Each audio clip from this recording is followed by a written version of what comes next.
DI set 4, which is in the medium category. So this is the first set that we're doing in the medium category, and there are two diagrams as you can see. So these questions are based on the following pie chart and the table which gives the details of the expenses of Excellent Management Training Institute (EMTI). तो this is the division of EMTI. तो EMTI का खर्चे का division है कौन कितना है, and that too in terms of percentage. ठीक है. Second, increase in expenses from 94 to 95. तो ये दिया गया 94 से 95. एब्सोल्यूट डेटा गायब है, ना तो 1994 का एक्सपेंस पता है, ना 95-96 का एक्सपेंस पता है. तो अगर 94-95 का टोटल एक्सपेंस बता दिया जाएगा या एक कैटेगरी का बता दिया जाएगा तो हम 95-96 के एक्सपेंस निकाल सकते हैं एक कैटेगरी का, और पाई चार्ट से हम सारी कैटेगरी का. देखते हैं question. If it cost EMTI 4.4 lakhs for printing in 95-96. तो प्रिंटिंग का 95-96 में इसका खर्चा आया है भाई कितना, इसका खर्चा आया है 4.4 lakhs. तो प्रिंट और निकालना है सैलरी हमें 94-95 का, ध्यान से देखिएगा.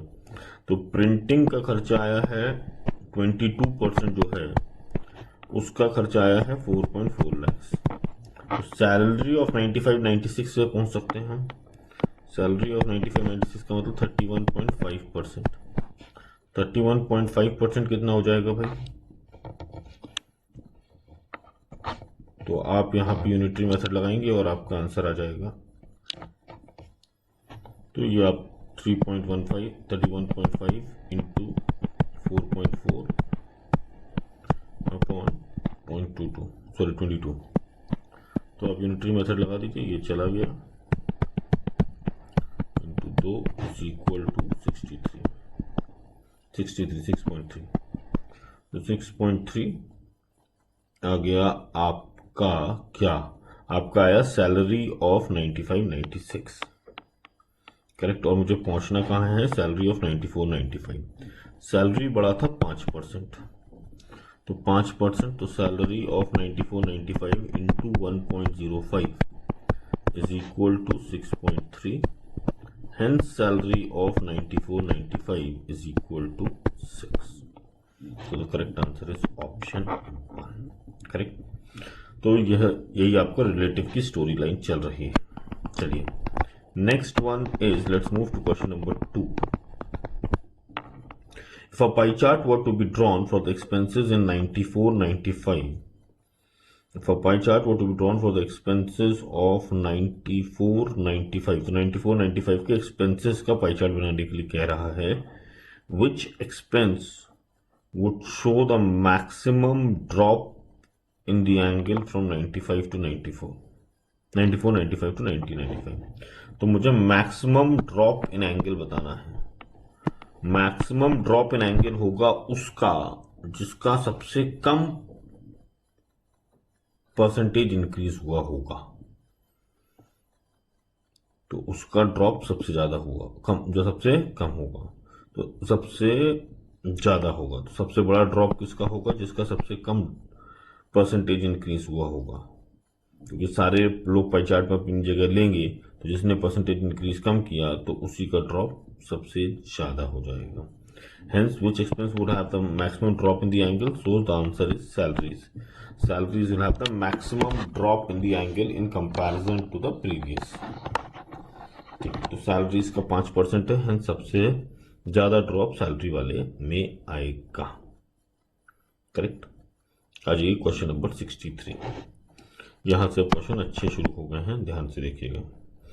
So if the profits were 20% of the total turnover in 1995-96,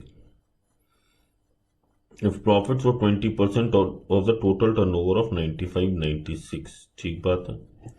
तो मैं मान लेता हूं प्रॉफिट्स टोटल एक्सपेंस मान लेता हूं E.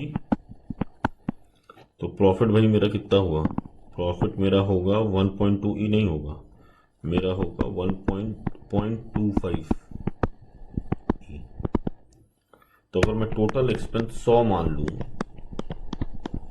so if I consider total expense to be 100, तो my turnover needs to be 125, तब मेरा 25 आएगा प्रॉफिट. करेक्ट. ये तो मतलब हुआ पहले वाले का. 100 एक्सपेंस मानने में मैं क्यों इंटरेस्टेड हूँ, इसलिए क्योंकि एक्सपेंस मेरा परसेंटेज में दिया हुआ है, इसलिए इसको मैं डिस्टर्ब करना नहीं चाहूँगा। Correct. So the next thing is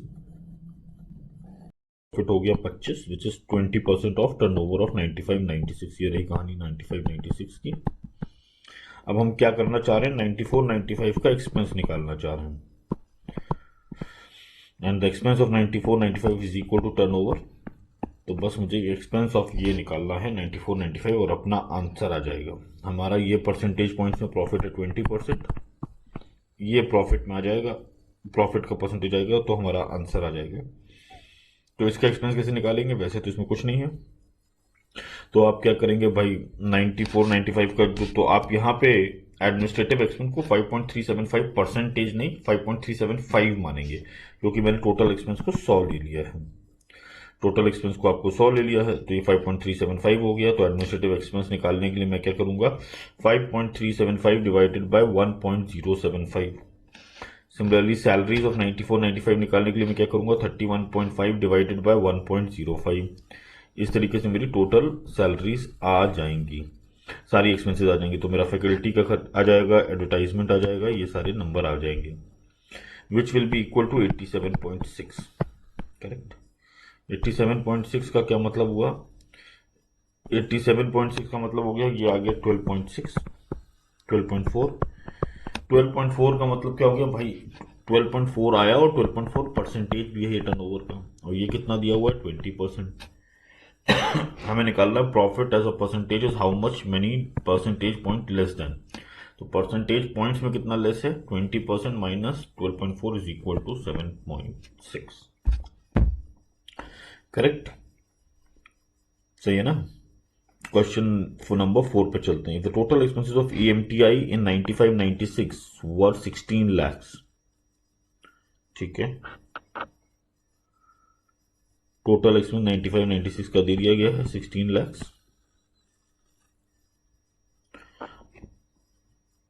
और तो the total expenses 94-95 will be closest to. कोई दिक्कत नहीं भाई, यहां पर ये डेटा देने से कोई फर्क नहीं पड़ा। अगर इसके एक्सपेंसेस 100 होंगे तो इसके एक्सपेंसेस 87.6 होंगे, ये हमने प्रूव कर दिया है। तो एक्सपेंसेस का रेशियो मेरा आ चुका है और EMTI का डेटा दे दिया गया है। तो 94-95 का एक्सपेंसेस कितना हो जाएगा भाई, मेरे हिसाब से हो जाएगा 87.6 इंटू 16 डिवाइडेड बाय 100।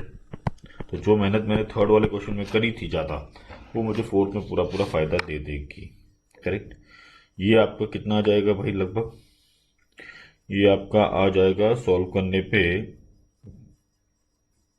आप कर दीजिए 1600, 16 4 और 25, ठीक है ना। 4 और 25, 25 का मतलब हो गया, 25 का मतलब हो गया आपका कितना हो गया भाई, तो ये आ जाइएगा आपका कैलकुलेट करने पे 4 डिवाइडेड बाय 25, तो ये आ जाएगा 14.016 विच इज इक्वल टू 14%। ठीक बात, तो यह आप कैलकुलेट कर लीजिएगा, तो यह आ जाएगा 14.016 विच इज इक्वल टू 14%। आ जाइए क्वेश्चन नंबर 5 पे। क्वेश्चन नंबर 5 क्या कहता है, if the total expenses of EMTI 95-96 was 22 lakhs, ठीक है 22 lakhs थे, and the profit that year stood at 10% of the total expenses. बहुत अच्छी बात है, तो मेरे टोटल एक्सपेंसेस हो गए 2.2। The turnover of EMTI in 1994-95 was closest to which of the following figure। तो ये एक्सपेंस है, ये मान लिया भाई, प्रॉफिट भी मान लिया, ये स्टोरी है 95-96 की। 90 यहां से मैं यहां तो पहुंच जाऊंगा, जैसे मैं लास्ट क्वेश्चन में पहुंचा था, तो मैं पहुंच जाऊंगा 94-95 के एक्सपेंसेस में, बट प्रॉफिट के बारे में मुझे कुछ नहीं पता, हेंस टर्नओवर के बारे में भी मैं कुछ नहीं बोल पाऊंगा।